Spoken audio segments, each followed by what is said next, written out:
আসসালামু আলাইকুম সবাইকে। আমরা জানি যে রাশিয়া অনেক আগেই এই ইরানের সাথে একাত্মতা পোষণ করছে। শুধু রাশিয়া না, আরো বেশ কিছু দেশ। গতকাল রাতের একটু কথা বলি। গতকাল রাতে ইসরায়েল হামলা করছে আবার এই ইয়ার উপরে, ইরানের উপরে, বুঝছেন? তো মুহুর্মুহু আপনার এই যে মানে গুলিবর্ষণ।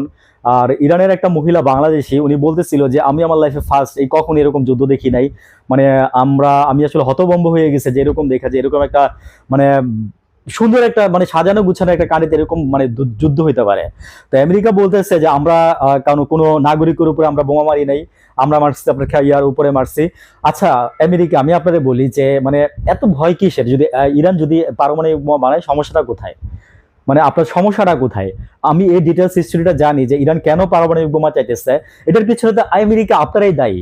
ইরান কিন্তু একদিনে পারমাণবিক বোমা বানাইতে চায় নাই। ঠিক আছে, ইরান পারমাণবিক বোমা বানানোর পিছনে আজকে আমেরিকা দায়ী, স্রেফ আমেরিকা দায়ী।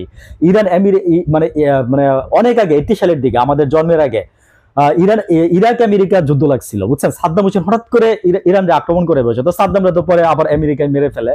তো মানে কেন বলতেছি যে মানে অতিরিক্ত কোনো কিছু ভালো না, বুঝছেন?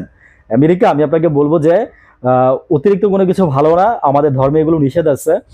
তো আমার মনে হয় কি যে মানলে ভালো, না মানলে আপনার জন্য আরো ভালো। ভালো থাকবেন। আসসালামু আলাইকুম।